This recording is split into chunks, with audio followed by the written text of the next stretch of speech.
Cleveland.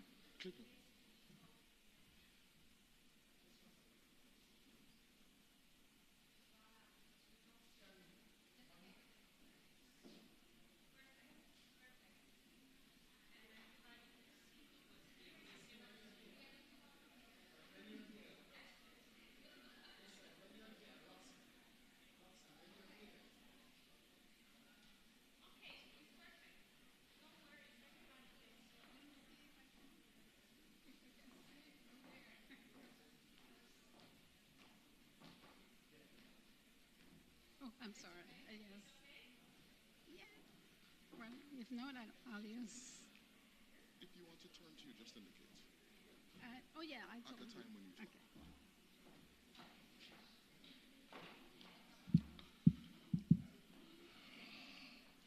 Good morning and welcome back. We are on to session 5, the ITU's commitment to digital and social inclusion. And Mr. Cleveland Thomas, the ITU representative for the Caribbean, is tasked with guiding us through this session.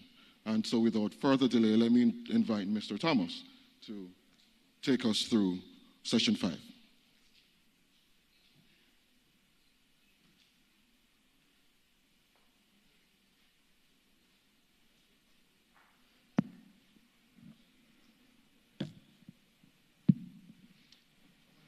Good morning to you once more, and welcome to session 5 at this time.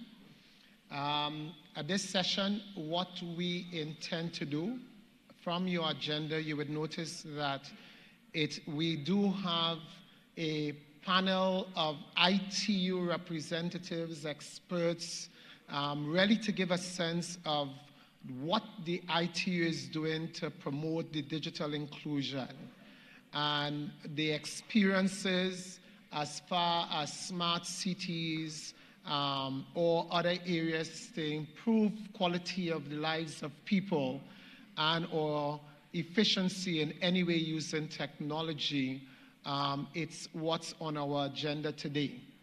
I am privileged to have with me 4 distinguished representatives. And each representative will give a brief as to who they are and what they're engaged in and perhaps some of their own experience. They will do that probably for a minute or so, and then they are given the 10 minutes to make their presentation. It is a fact that we are trying to keep within time, and therefore they may or may not run over their time a bit, and I beg your indulgence at that moment, given the importance of the areas that we are covering. But in order to engage you and to get your questions, we will try as much as possible to move forward quickly. With me, to my extreme right, I do have Ms. Anna Veneroso. She is the Program Administrator for the Americas Regional Office of the ITU.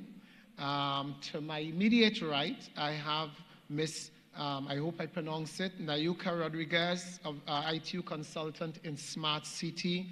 And on my immediate left, Mr. Simão Campos, of Counsellor of the ITU.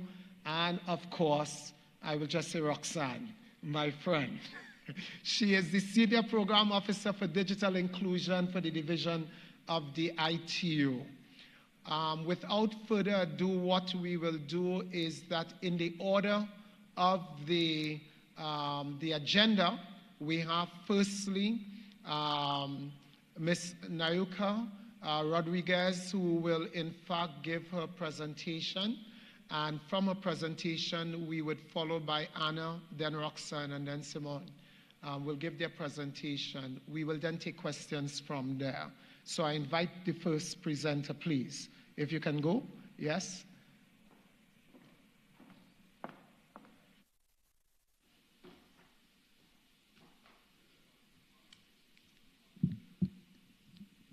Buenos días. Mi nombre es Nyurka Rodríguez. Trabajé por 26 años en la compañía operadora de telecomunicaciones en Venezuela. Ahora trabajo como instructora de cursos en la Academia de UIT. Hoy quiero presentarles un tema. I'd just like to talk about something different today. I would like to talk about intelligent cities and sustainable cities. And I would just like to start with the definition of what an intelligent, smart city actually, smart city is. A smart, sustainable city. A smart, sustainable city is an innovative city that uses information and communication technologies and other means to improve the quality of life, efficiency of urban operation and services, competitiveness, while ensuring that it meets the needs of present and future generations and ensures a better living standards for its citizens. However, we cannot talk about sustainable and smart cities without talking about Internet of Things. So, Internet of Things is a network of computing devices with built-in smart sensors and software that allow for interconnection of billions of devices and objects that connect with each other. They connect and collect real-time information and send this data via wireless information communication to centralized control systems. So what are the main challenges facing these smart cities?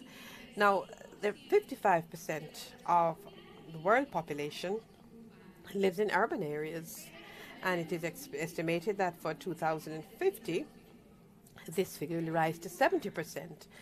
We expect that the Internet of Things will connect 50 billion devices to the network by the year 2020, and by 2050, the world population of persons 60 years and over will be a total of 2 billion people.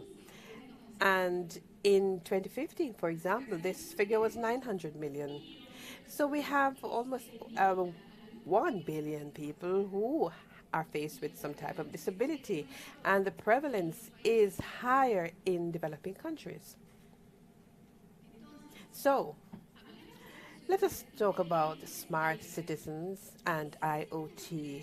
There's a very close relationship between smart cities and IoT technologies and the Internet of Things, that is. With the use of IoT, citizens can have the necessary information and will, through this intelligence, optimize traffic flows and measure energy, ensure water consumption, and improve security and surveillance, and especially to ensure better living standards and better quality of life to persons with disability as well as the elderly. IoT also helps to ensure that the conventional resources and service gain in effectiveness and efficiency through the use of this technology. So, what should the smart cities be like in the future? The new smart cities designs must take into account the Convention on the Right of Persons with Disabilities, among other laws. And we talked about this yesterday, for example. And these laws and the convention stress the fact that persons with disabilities should live independently and participate fully in all aspects of daily life. So bearing in mind buildings, public roads, transport, and other exterior and interior facilities such as schools, housing, medical facilities, and workplaces, etc. We should ensure that all of this should be accessible for all. So what is the support given by the ITU? Well, the ITU Academy has been offering training courses within Latin America and the Caribbean, and the intention behind these is to promote knowledge on current issues, ICT issues. And one of these is to highlight the following: the role in smart and sustainable cities, and Internet of Things, for example, talks about the digital economy. So participants in these training sessions have been able to acquire the necessary knowledge and tools to implement them in their own countries. So what are the inclusive, smart, sustainable cities like? Smart cities are human-centered cities, sensors, networks, and data and analytics and visualization, and very cutting-edge 21st century tools. But these tools must really serve us. We should not serve them. So what are the key factors for success? That is to design to meet the needs of all. We have to take into account all interested stakeholders. When we are going to carry out projects, we have to include all stakeholders, including persons with disabilities. In this way, we will obtain financing and work support. It is very also important to promote the adoption of technology. We have to have literacy programs, digital literacy programs that will allow to reduce the digital divide. Of course, persons with disability and the elderly will benefit from this. So let us look at the challenges facing persons with disability and the elderly. There are many challenges. There are in economics, health, quality of life, housing, and emergency services. So what does IoT offer to improve this? It offers intelligent education, for example. In the near future, education shall be more important in the smart cities for adults as well as children. Each student can have training, and this will allow them to have personalized training in a very good environment. So, of course, intelligent transport, the persons with disability can be able to move around in cities. They can use public roads with security. They can have intelligent signage in the streets, for example, signs that are smart signs. Of course, we can also look at smart health. We can have hospitals that are connected with IoT that allow the doctors and health personnel to give personalized health care. So also through telemedicine, we can have apps to give remote health care. So let us look at the future as far as smart cities are concerned. We have innovation, and of course this is turning the smart cities into cities that are more accessible for all. The cities will become completely hands-free entities. People with disabilities and the elderly will be far more independent. Mobile applications will become excellent self-help tools to listen, talk, travel, etc. Autonomous cars will revolutionize the way people with disabilities and the elderly will move around. Exoskeleton will help people with a physical impairment to stand up and move, as well as ICT, which will provide new job opportunities and will improve education, access to information, and knowledge. So, as you can see, that the smart cars, the autonomous cars, will help persons with disabilities to move around more easily. And we can also see people with physical exoskeleton problems to be helped to move around and stand more easily. So, in conclusion, I must say that our challenge is to work smart cities, to work and build smart cities with the help of these apps. Thank you so much.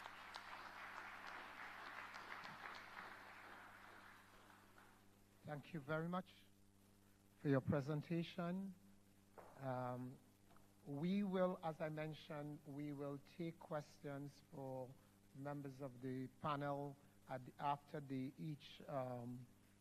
we have gathered the presentations of all the presenters.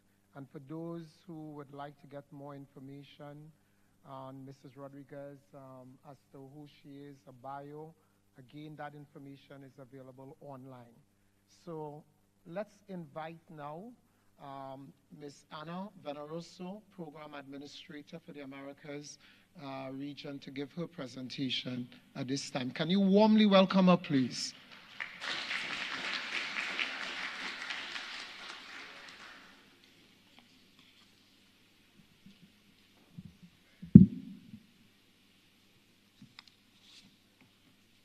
Thank you and good morning again. Before going through my PowerPoint presentation, I would like to read a statement extracted from the Buenos Aires Action Plan, the Buenos Aires Declaration, which is an outcome of the ITU World Telecommunication Development Conference held last year in Buenos Aires. The delegates of the World Telecommunication Development Conference recognize that despite all the progress made during past years, the digital divide still remains.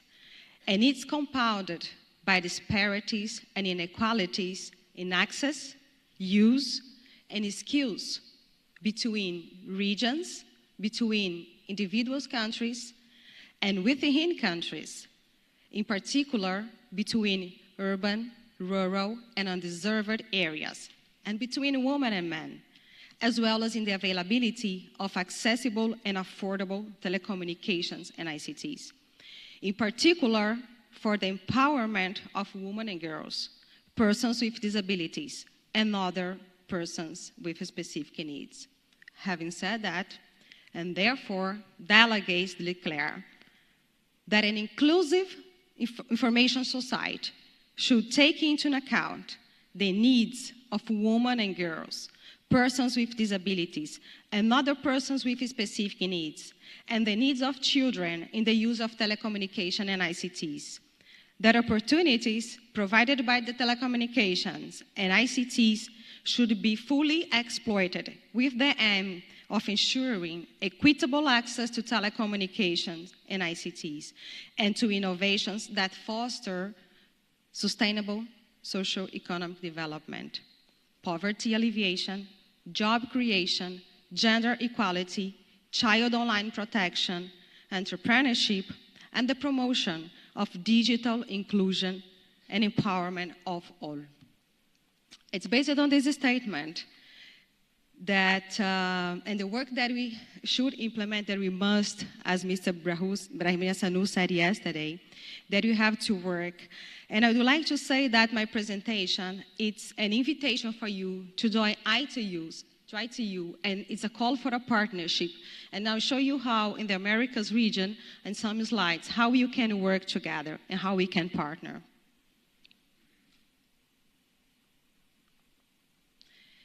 We can work together in close cooperation and partnership. And it's based on these two principles that ITU is working and the following initiatives in the Americas region.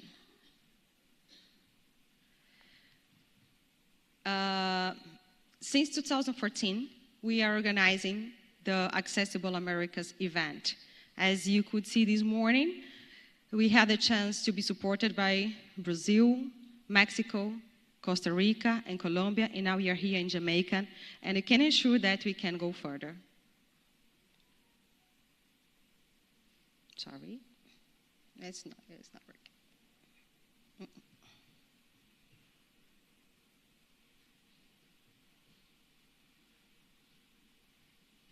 It's not working. Okay. From the Americas Accessible, we have some outcomes. And one of them is the ITU Samsung Regional Competition for the Latin America and the Caribbean on mobile application accessibility. Tomorrow we're going to have the chance in a session to know who were the winners of this year. As another outcome of the Americas Accessible, you're going to be available for you, hopefully at the end of this event, the Regional Assessment Report on ICT Accessibility, as well as the Good Practice Report in Accessibility in the Americas region. For indigenous people, we are also focusing our work, and we are promoting through capacity building the development of human capacity of indigenous people in the Americas region since 2005. Some of the trainings delivered gave them the chance to manage and operate an indigenous radio network, to strengthen their presence in the region through technologies, and manage projects as well, work under the governance of indigenous people. You see the numbers, we have the chance to train more 2,800 indigenous leaders from the Latin America and the Caribbean. We also have support the winners from Jamaica that work on a hackathon against hunger. It happened this year.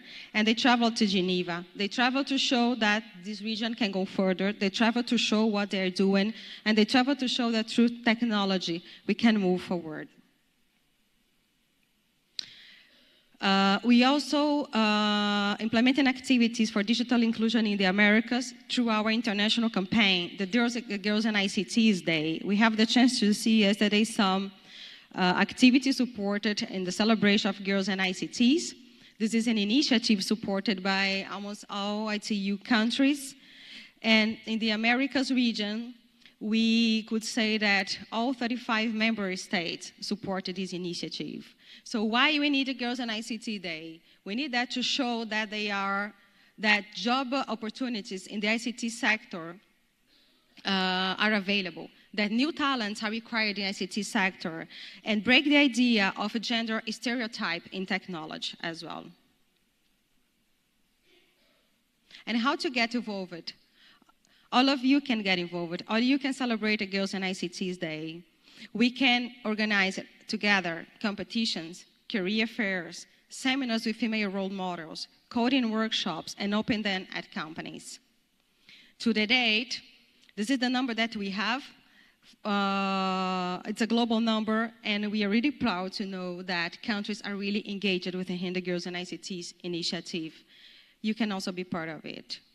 I invite you to visit our Girls and ICTs portal, on where you can find information on ideas on how to get involved.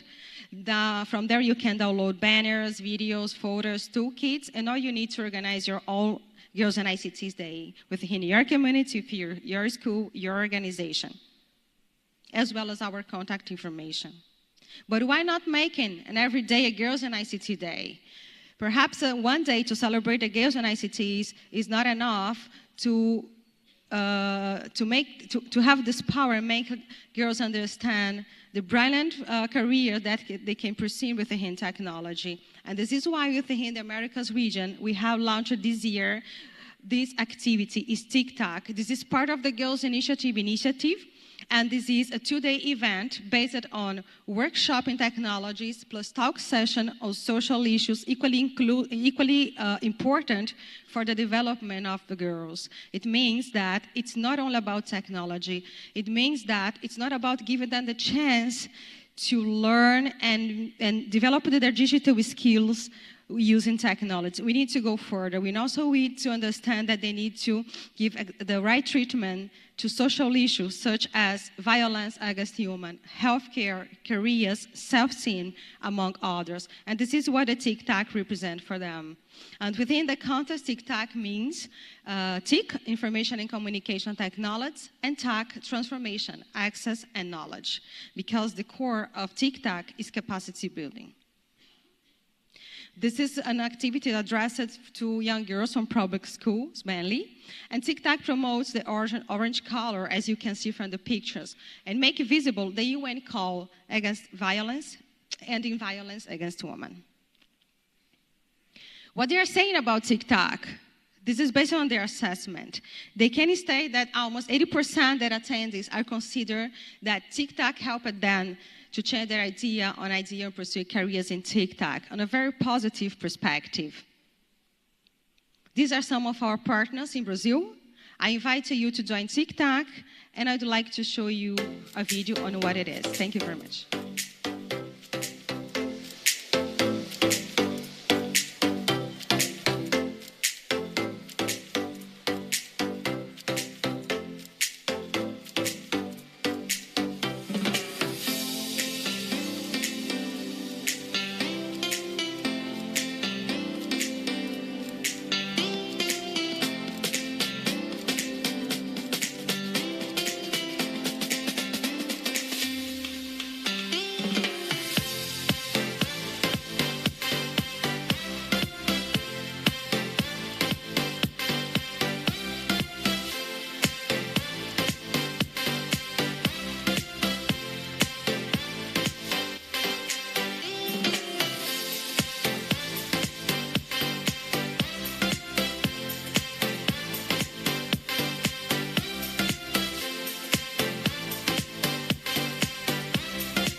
como eu estou no ensino médio, nessa fase minha, a gente fica muito na dúvida na profissão que a gente vai seguir about the career that we're going to pursue in the future.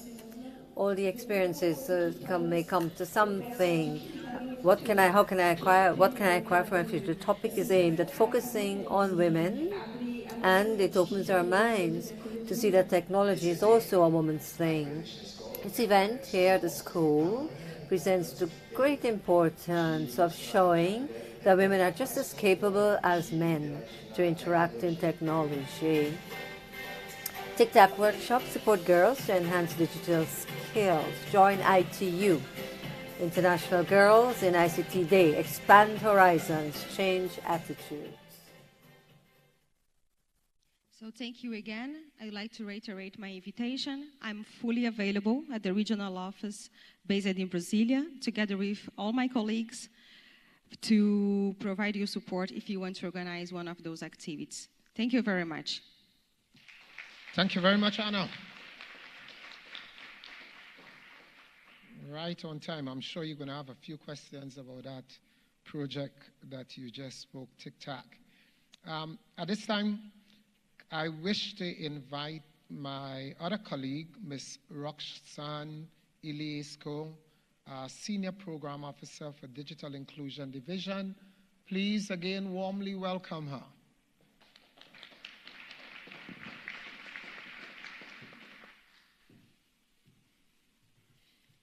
Presentation, please.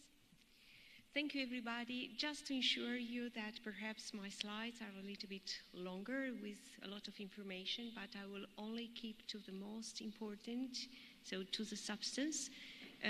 These are done for you to get back in the website of the event and get more information and details if you wish so. So, as some of you already know, I'm working in the ITU Digital Inclusion, but which is the ITU Digital Inclusion? This is a mandate that comes from you, the member states, and comes from two main events. One is the one already mentioned by my colleague Anna, the World Telecommunication Development Conference, and the second is the Plenipotentiary Conference. Both are actually calling for resolution to call members in implementing this. I only want to pay attention to the goal number 2 of the ITU. It's goal 2/4 goals of the ITU, and our target 2.9, which call for enabling environments ensuring accessible telecommunication ICT for persons with disability in all countries by 2023. So again, digital inclusion is for all, women and girls, youth and children, persons with disabilities, indigenous people, and it's all about empowering people through information and communication technology. And also, we have to mainstream. Again, as indicated in the training course that was led yesterday by us, is not only to include a community into another community, but to merge them and to mainstream. In the digital inclusion program, our approach is a very holistic approach, and we are doing a lot of activities to support you, member, in implementing this. We develop key resources. We also develop campaign. As my colleague Anna just mentioned, Goals in ICT is one of it. We also are very much concerned about youth, the unemployment situation, and we lead also global campaign on this. I will only want to add to something that Anna just presented. So very modestly, she didn't mention that she's our coordinator of the Girls in ICT in the Americas region. At the global level, as you can see, we reach over 90% of the countries in the world. So please join us, and the next celebration will be on 25 April 2019. For the indigenous, again, the only thing that I would like to add is that the self-sustainability, it's the center of our attention. And while jointly with my colleague in the Americas region, we managed to almost, with the figure that we have for this year, arrive to 3,000 indigenous leaders. And I have to say that gender balance is also one of our targets. For the next year, we develop new training courses to also ensure technicians for indigenous communities, so to ensure their self-sustainability. Again, our target, youth. Unemployment, it's a global problem. And my colleague here in ILO will tell you a little bit more, but there is 66.6 million youth, young women and men unemployed, and almost 145 million young people employed but living in poverty. This is very sad, and therefore ITU and ILO are leading the Digital Skills for Decent Jobs for Youth campaign, and we encourage you strongly to enter in our website and to join us in this challenge, and let's try to join our young generation to be prepared with the digital skills, because there will be a lot of job opportunities unfilled. And I'm talking about thousands of jobs that will be unfilled at the level of any region. It's not only in Europe. In Europe will be over 2 million, but it's also about 500,000 in the Latin America and Caribbean. It will be over, if I'm not mistaken, also 500,000 in the North America. So yes, there are a lot of opportunities. What about persons with disabilities? We cannot treat persons with disabilities aside. Persons with disabilities can be everywhere. Women, a young man can be with disabilities. And by the way, everybody will get older and will have age-related disabilities. So therefore, there is this global campaign again. Over 90% of the world signed it and ratified this convention, and we also have to keep in mind that over half of the world population will need accessible ICT in the next 30 years for the reason that were already mentioned here. Most of them you already heard, over 1 billion people that live with some kind of disabilities. Again, 1 billion youth in risk of hearing loss, and my colleague Simão will talk about this, and over 2 billion people that will be 60 and above in the next 30 years. So therefore, we all will need accessible ICT.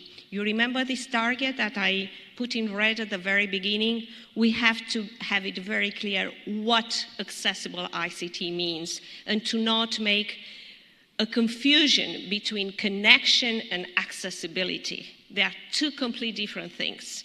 Accessibility, accessible ICTs are the ICT that everybody can use based on their own capabilities and needs, like the smartphones. Assistive technologies are the one that is, in general, a separate hardware or software, excuse me for this, that it's added in general to a device. I put here two concrete examples.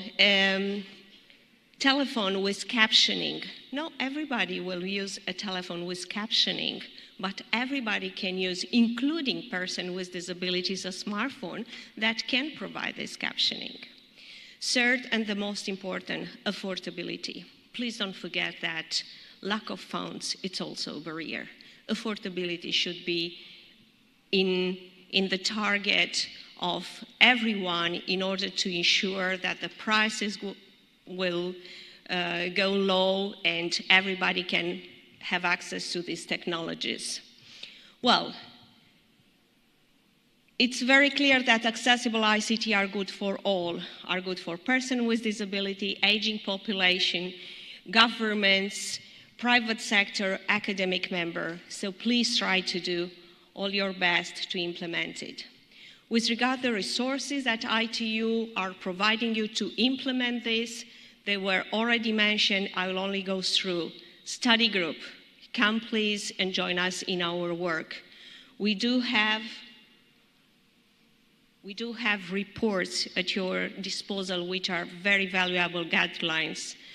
We also have training at your disposal. Just enter, they are self-paced, so please go ahead and do this training, which are certificate-based. We do have video tutorials for you on how to create and remediate accessible digital content. And last but not least, we do have national program from you. And I will only finish with this video. Please, if can be next. Okay. Did you know that more than 5 billion people are using the internet? What would happen if you couldn't access the internet? Nowadays, being able to access information online is crucial to everyday life for education, healthcare, and employment opportunities, and to be part of a digital society in general. Unfortunately, persons with disabilities cannot benefit from information, products, and services like other citizens due to the fact that websites and their content have not been designed with their needs in mind, and therefore are not accessible. There is a global commitment to ensure that persons with disabilities can fully and equally access information and communication. To ensure an equal access to information and communication, countries are developing regional national laws and regulations intended to make public websites accessible. To support the creation of inclusive digital societies globally, ITU has developed Internet for All, a 5-day web accessibility program that equips countries and regions with the necessary knowledge and tools to make sure that no one is left behind in the digital age. The first step is creating political buy-in. Through an executive workshop for decision makers, participants will develop expertise in ICT accessibility and deepen their knowledge about the positive impact that the digital inclusion of persons with disabilities can have, not only on their personal development, but also on the social and economic growth of their countries and regions. The second step builds capacity in developing accessible digital content. Participants will learn how to make digital content accessible in different formats during a 2-day in-person training session, during which they will also learn how to pass on their knowledge to others. The validation of these skills will be done jointly with end users, persons with disabilities. Although relevant to all content providers, this course especially targets government communications staff who will further share their knowledge within their work environment. The third step builds capacity in designing and developing accessible website structures according to the WCAG guidelines and principles.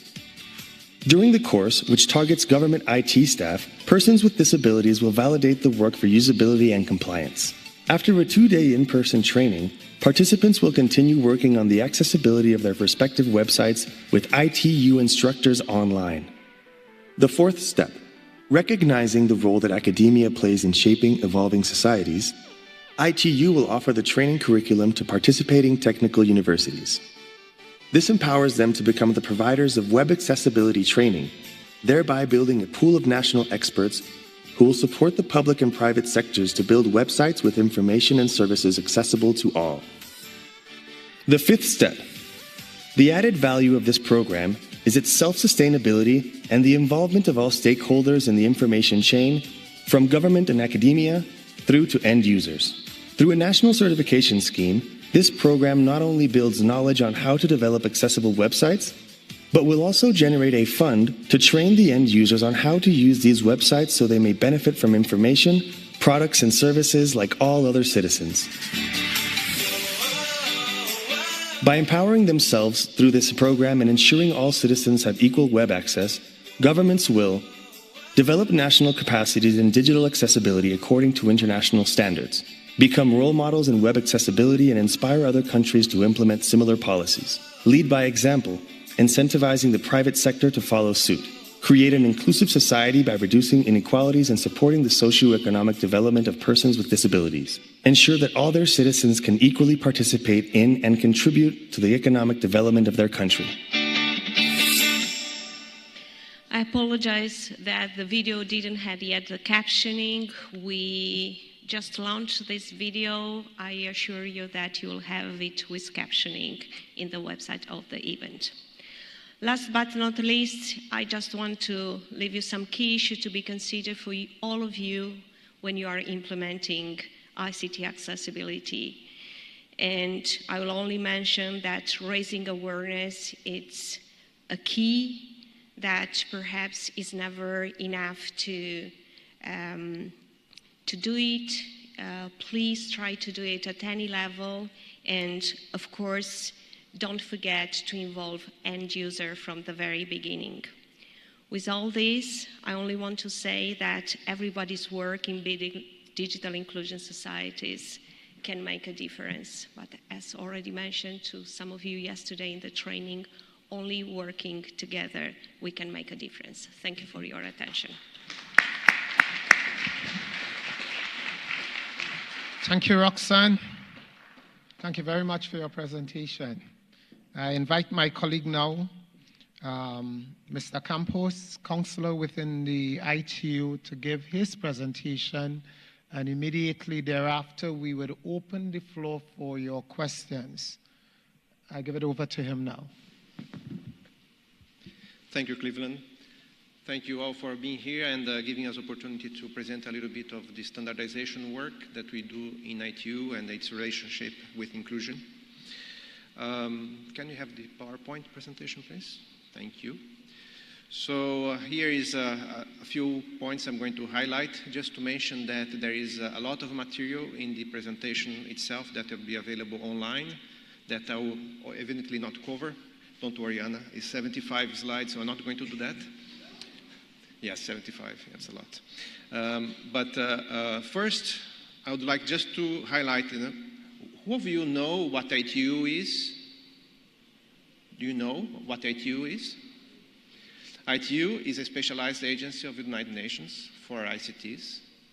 And within the ITU, we have three major sectors, as we call it, three major parts, entities.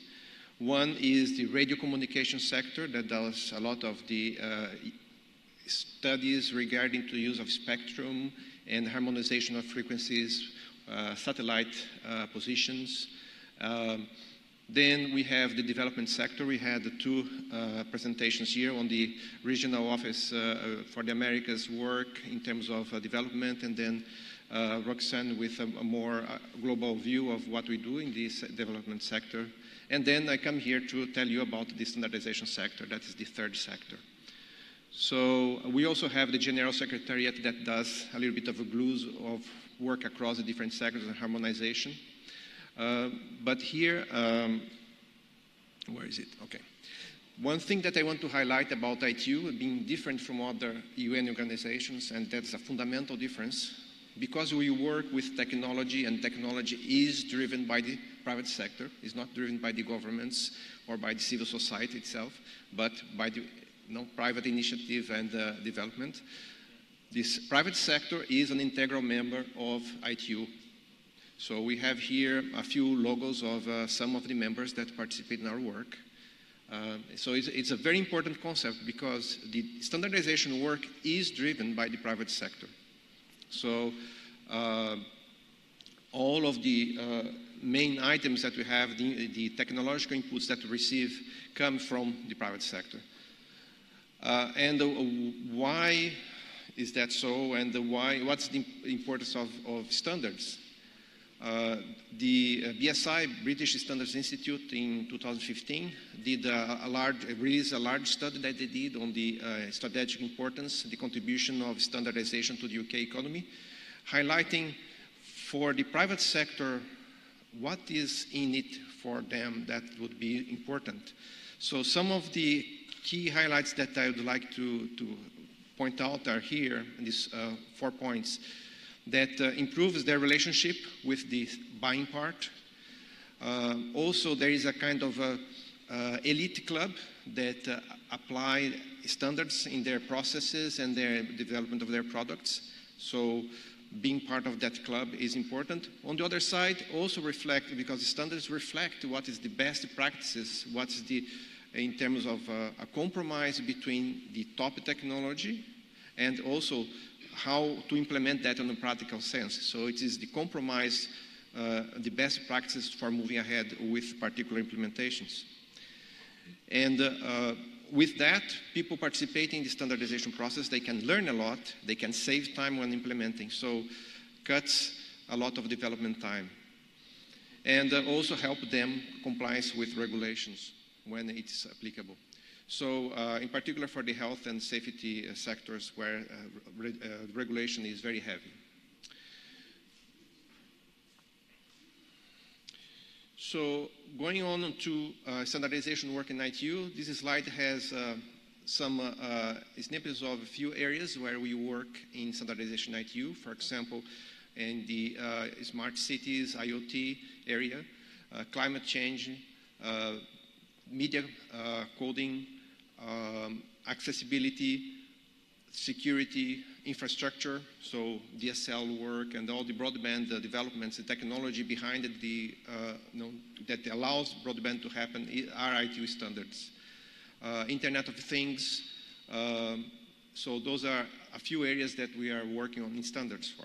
But I'm not talking about most of them here today. I'm just going to try to focus on accessibility and the standards. And then we might ask the question, why are you going to do standardization for accessibility? No? Well, we have heard here, we have a large number of people in the world that are affected by accessibility matters. So it's basically around 15% of world population, and 80 of them live in developing countries, in low-income countries. There is an increasing ratification of the UN Convention on Rights of Persons with Disability, as Roxana mentioned. And with that, because of the strong language in the convention, that brings a lot of obligations and the consequence in change of legislation and regulations. So that you bring in the need for making services accessible. And said several times today and before that accessibility is for all. It's not only for persons with disabilities. For example, for children, for persons in a situation that they have a functional illiteracy, for example, me in China, that are totally illiterate. The elderly, and so accessibility is for all. Accessibility is not for a particular segment of the population. So that's why mainstreaming is important. It's not only a human rights issue, it's not only for society to work efficiently, it also drives down cost and increases the user base.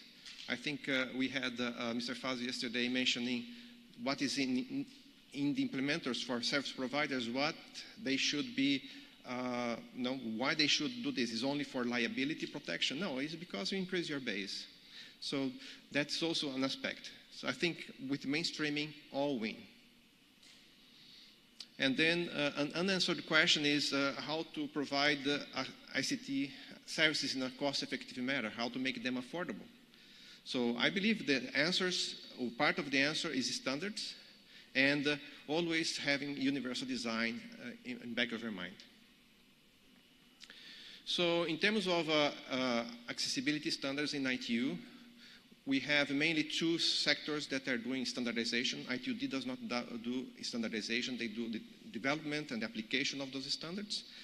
So in ITUR, we have a focus on the use of frequencies for hearing aids, for example, and those devices helping people hear, and also on accessibility for audiovisual media, in particular for broadcast services. In ITUT, we focus more on systems and services and applications, and as well in general guidelines for accessibility. So we have here a list of types of technologies that we have worked or are working on. For example, text telephony. We were the pioneers for a system that on international level, interoperability at international level for text telephony. We have accessible IPTV, multimedia telecom service relay, in Spanish, the servicios de relevo, IoT, wayfinding, And I'm going to speak a little bit more in detail with the wayfinding in a few minutes or seconds, because my time is running out, it seems.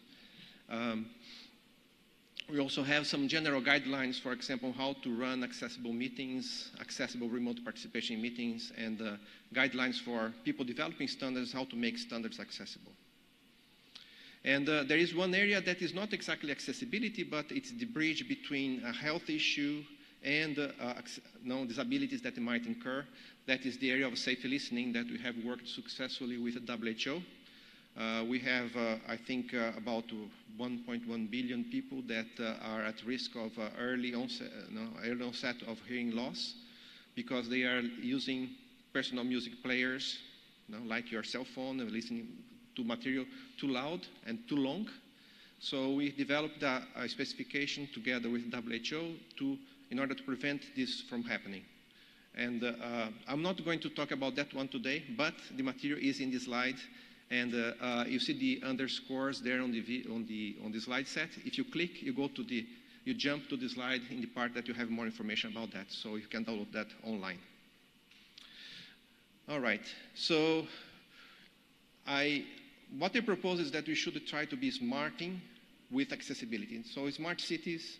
So it's not only making cities more inclusive, accessible, but also using technology in a way that you help people. ICTs can be actually a creator of division of inaccessible services if it's too complicated, it's not done well. No? If you let the engineers do all the work without too much of considerations, the things will be extremely complicated. You all know some systems that have usability that's not well done, and then they are extremely complete, but very difficult to use, thus inaccessible. So we should be smart and use technology to our advantage to increase our accessibility and our uses of the cities. Especially as they become more used, we have more data mining, more applications that are using other things, and that can make the use of systems very complex or very easy. Now, it all depends on having those principles of universal design in mind and trying to apply that with that one first in mind. So I just want to mention three standards that I think have a relevance.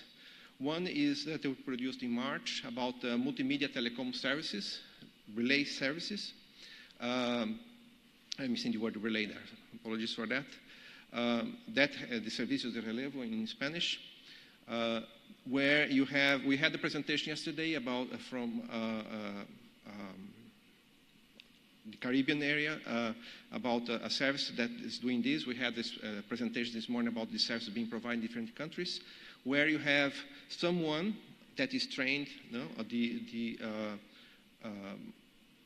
an assistant and a communication assistant that will intermediate a video or text communication with sign language to a person that is normal hearing. So that's the service. We have developed the performance requirements for these services, basically classifying the different categories and of services like video for with voiceover, only text. So there are many different combinations, and it's very complex possibilities that are possible. But the communication assistant in the middle is a key part of that element, a live person doing the interpretation service and the connection between the hearing persons and the persons that have difficulties hearing or speaking. So the other service that I would like to highlight is the indoor navigation service, or wayfinding, as people refer to, that would allow persons with low vision or that are blind to navigate inside spaces. And I'm going to talk more about that. There is an illustration of a lady navigating a metro in London and autonomously being able to go through the different gates using her mobile phone. And another area that I'd like to highlight is that one of ITU study groups is developing standards on Internet of Things. And Internet of Things are very interesting because they are very low-profile devices many times that can generate a lot of information and then go back to that point that I made, that can be a deterrent for inclusion. If this data that's collected is not accessible, customizable, manageable, digestible, for all people concerned. We have integrations of many services of these small IoT devices with the back end, and all that has to be carefully considered. So Study Group 20 is developing a recommendation that should be put for approval in the second week of December. That is exactly about the Internet of Things, accessibility for Internet of Things. So I said I was going to highlight the wayfinding text because I think it is highly relevant for the theme of this session, that is digital inclusion in a smart city environment. So I think this is a very interesting standard. It's not defining, let's say, the physical layer connectivity, all the details, whether beacons should be used, Wi-Fi, those technologies, but it's rather focusing on what messaging should be provided to the user, how it should work, and what are the let's say, high-level requirements that one should take care of. For example, how to signal entrances and exits, the pathways, decision points, and then go here or there, and then if you want to do this, turn to the left or not. The frequency at which these kind of messages are provided, and some other details, but at the user requirement. So we have some requirements how it should be implemented in radio stations and mobile applications. And this has been developed by an organization in the UK, Wayfinder, that has worked with ITU through G3SET as a institutional sponsor to participate in our activities. And it's a very interesting standard that has been deployed and in trials and is expanding. In UK, in Barcelona, not for metro navigation as we have in here, but as in a shopping mall. So in this slide online, you're going to be able to click on the triangles to see a YouTube video of either of the two. But here I'd like just to show you a video of the first one, the metro case, that was produced by Us2 and the RLSB are trialling a service to allow vision-impaired people to navigate independently on the London Underground. Using Wayfinder for spoken instructions, people can listen for prompts via their smartphones in new environments, allowing them to navigate freely. Here's how it works. The beacon broadcasts an ID, which is received by a mobile device. The mobile device decodes the beacon ID, and navigation instructions are spoken to the user. A bit like this. Welcome to Pimlico Station. Follow the ramp down to the ticket hall. You are halfway down to the ticket hall. Turn left and walk down the stairs. There are 9 steps.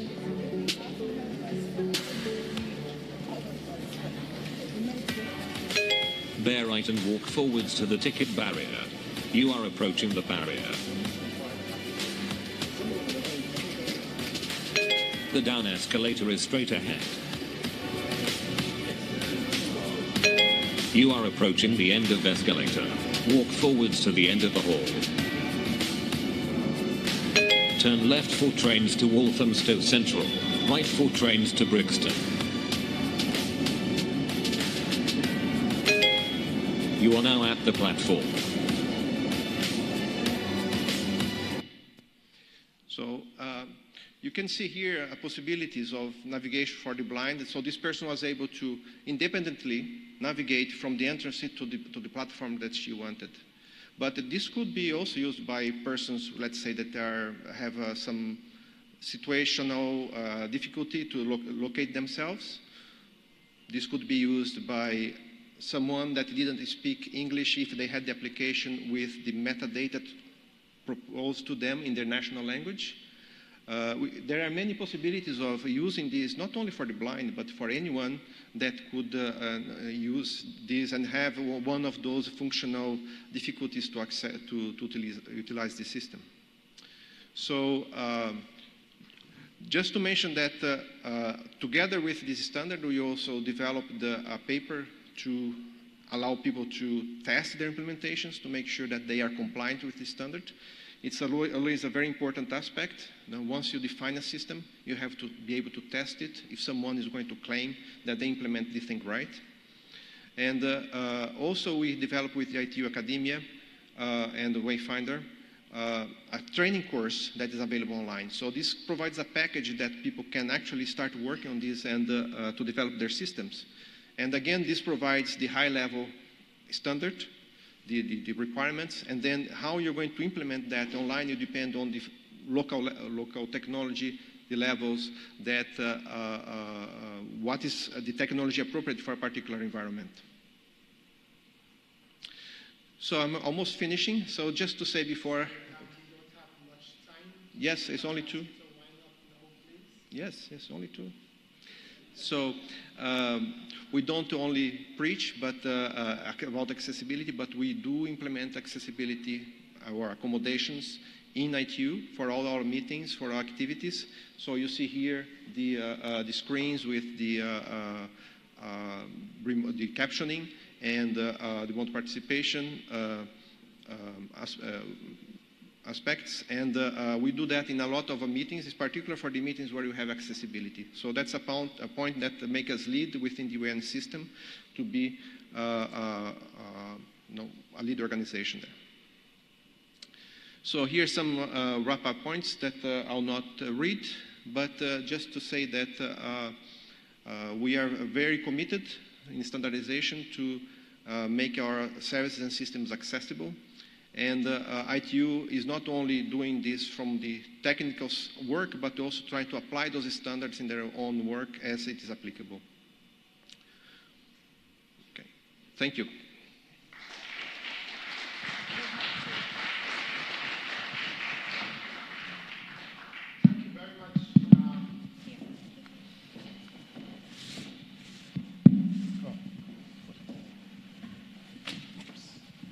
Clearly, there is a lot of information that we have within the ITU, and with the presentations that you would have received from our colleagues, starting all the way from the first presentation from Nyurka, and then getting from Anna, Roxana, and even Mr. Campos. The ITU is doing quite a bit, as you can see. And with that in mind, I know we are running just a bit behind, so bear with us. So if we can take a few questions, we will do that. I see, is that a request for the floor on the left-hand side here? Do we have anybody that can share or take the mic? Let me go with it here. Please identify yourself and then ask a question. Conrad Harris, Jamaica Society for the Blind. Technology has made life much, much easier for many of us with disabilities. One of the issues that persons who are blind still have is with printed books. Unfortunately, not all books are made accessible at the get-go. There is a treaty called the Marrakesh Treaty, which seeks to make books more accessible in a number of ways. One is that it allows the sharing of books that have been made accessible by various organizations, etc. And so that's one of them. Now, unfortunately, as far as I know, only one country in the Caribbean has signed that treaty. The European Union has signed it, Canada has signed it, many other countries have signed it. But as far as I know, only the Dominican Republic in the Caribbean has signed it. And I wondered if that is an issue that the ITU could work with to help governments to ratify the treaty so that books can be more accessible, because I think it's not one of the things that cost a lot to do. So I am kind of baffled to see why that has not happened. Another question as well, or comment. In terms of the IoT and smart things, I know that sooner or later they'll come because we get our technology from the developed countries.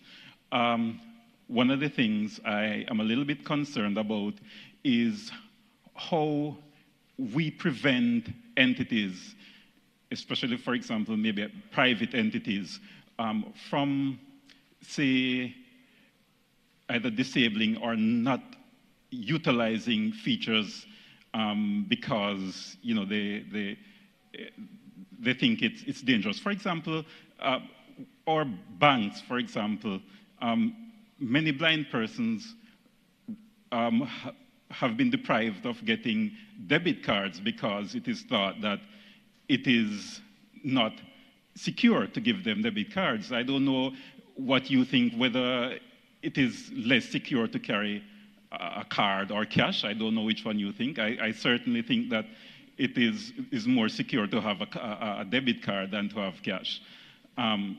Or, I don't think it is inconceivable that maybe a hotel might say, okay, we are not activating this wayfinder system in our hotel because we have a pool and we don't want any blind persons to be walking near our pool. So I don't know if you have any thoughts on that and how we can minimize or prevent those. Thank you. Any one of our colleagues, first question on treaty and whether or not there is something the ITU can do to assist, and the second one we'll pose to someone else to deal with the debit card. First, Roxana.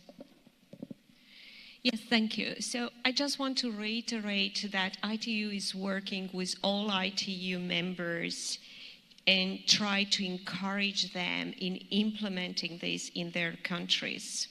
However, ITU cannot impose this. We are very well aware about the Marrakesh Treaty, and throughout the study group on question 7, in which actually I take again the opportunity to invite all the countries in the Americas to participate. They're twice per year.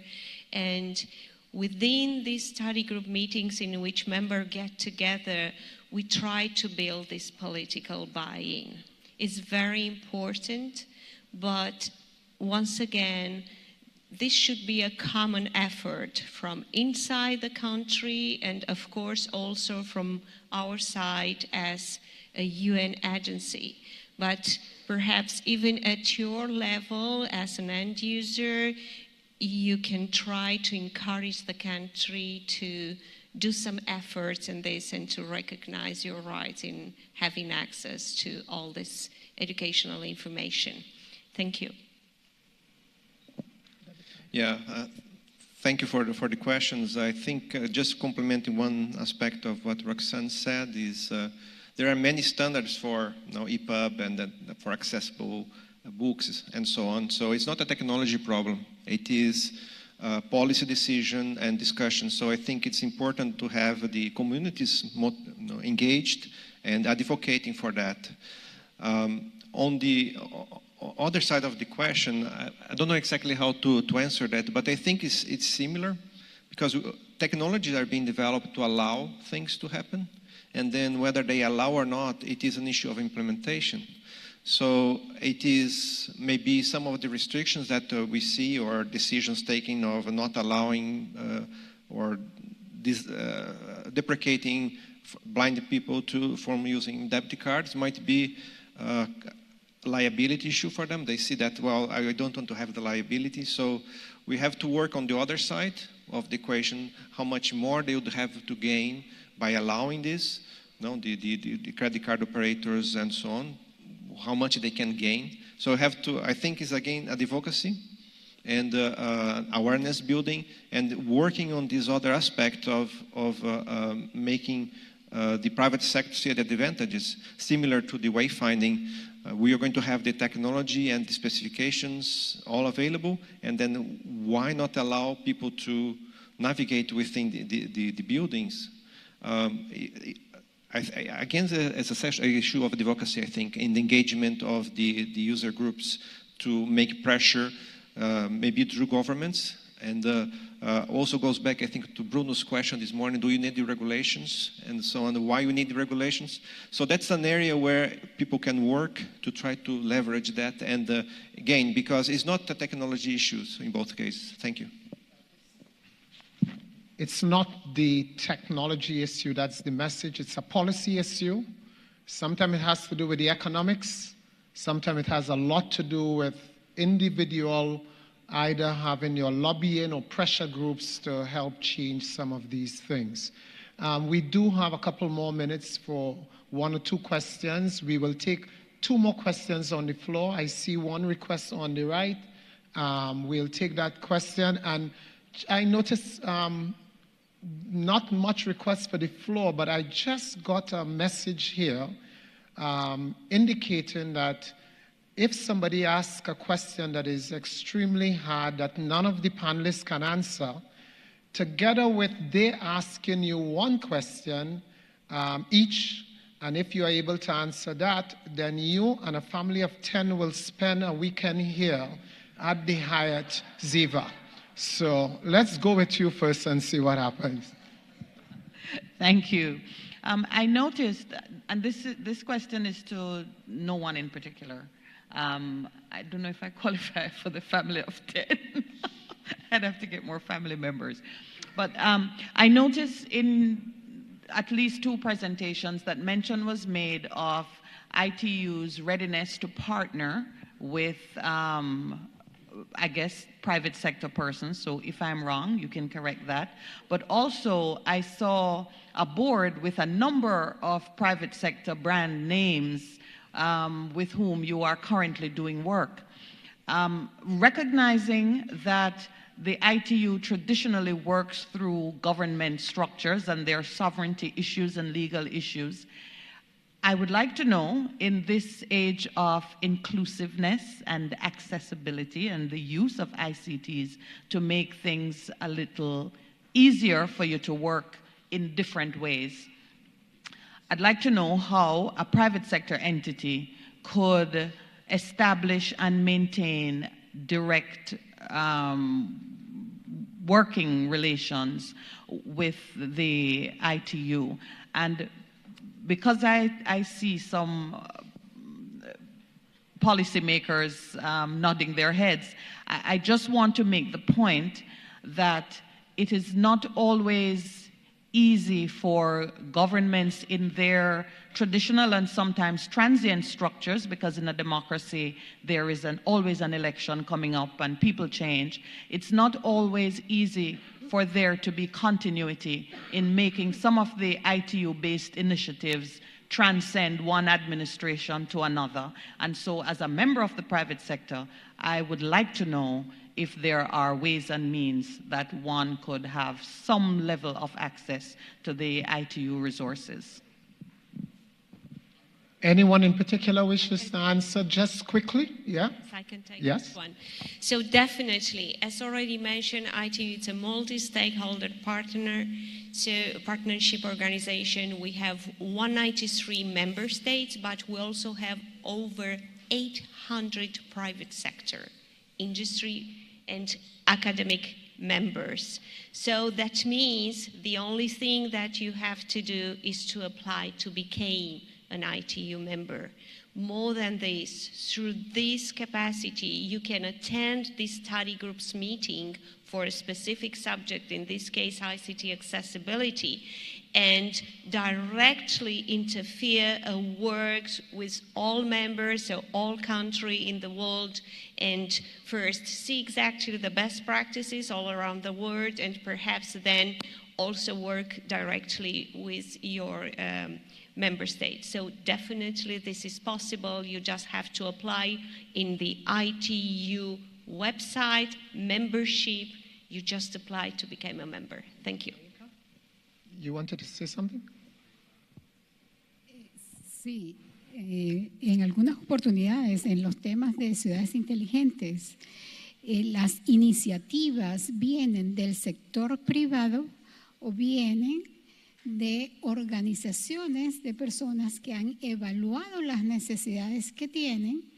Estas necesidades son llevadas a proyectos y estos proyectos son elevados a las autoridades, pueden ser autoridades regionales o nacionales, y así hacerlo al revés, que sea una iniciativa que venga de las personas hacia los gobiernos. También así podemos ir avanzando sin necesidad de tener una estrategia completa que salga del gobierno nacional, sino a través de pequeñas iniciativas que van saliendo de las propias personas, como veníamos diciendo anteriormente. As we've said before, it is important that everything should come from people themselves and that technologies should be something that helps, but it should not go in the reverse, in the opposite direction. Thank you very much. With respect to the second question, dealing with continuity, as far as policies are concerned, my personal experience is that you do have, from the ITU, quite a bit of continuity, notwithstanding change in administration, as far as projects are concerned. It may not necessarily happen within the first year or two of a new administration taking place. And we have seen continuity. It's just that it sometimes may take that, what they call the honeymoon period and beyond that. But generally, us being an international UN agency and absent from the political influence and other things inside of there, my experience is that it continues within the region. We will take this final question, and then we will not hold you back from lunch. Hello, my name is Alvin Campbell, and I'm working on the conference, but I work a lot with blind people. I work with a company that hires a lot of blind people. And I was listening to the comments earlier and watching the Wayfinder video, and the issue that I know will arise immediately if you're dealing with the Wayfinder thing is an issue of security. For instance, in the United States, I know that you're not allowed to use a cell phone inside the immigration and customs area.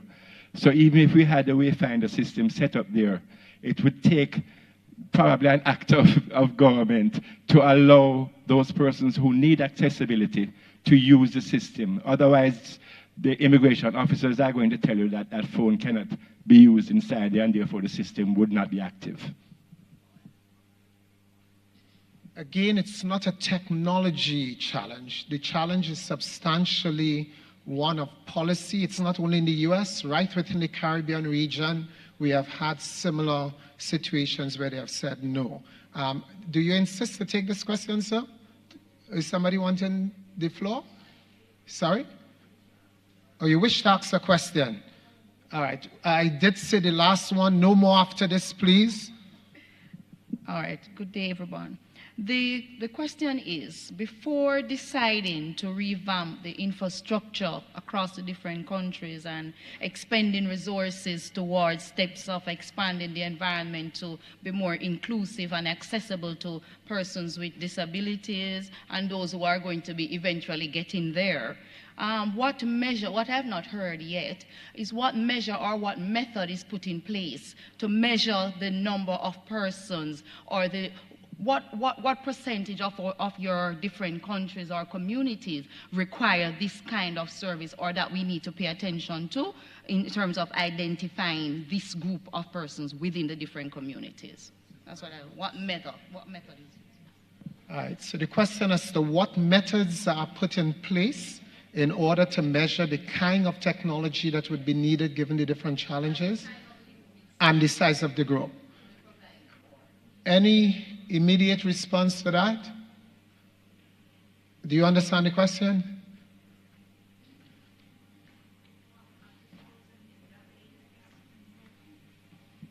I suppose that our colleagues from G3 ICT and their index can give you more details on this. ITU are doing statistics in general, and persons with disabilities are gently included in all our statistics. But perhaps what you want in concrete for a country to see this, you will have it in the presentation that the representative from G3 ICT will do it. Is Francesca there? It's tomorrow, I believe. Yes. So it's Francesca, can you just flag your hand? Yeah. Okay. Thank you. Okay. So that being said, I think, ladies and gentlemen, we have come to the end of this session, and I want to thank you for your time and to thank every presenter member of the panel. Can you show your appreciation to them once more? I invite our MC here to take this time. Thank you.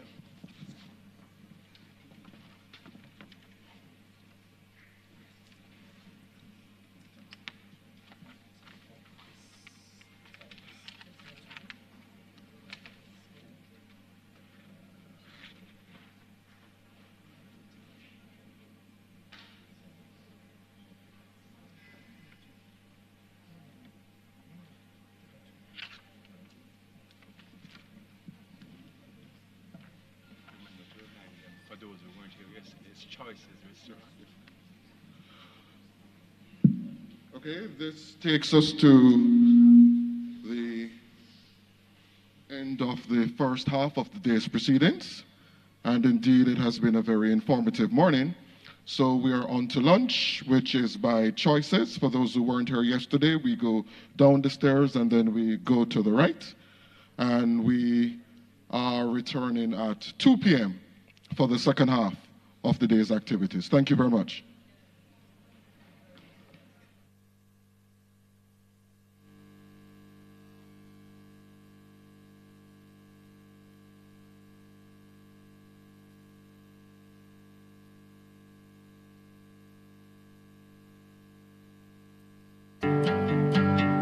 Around the world, information and communication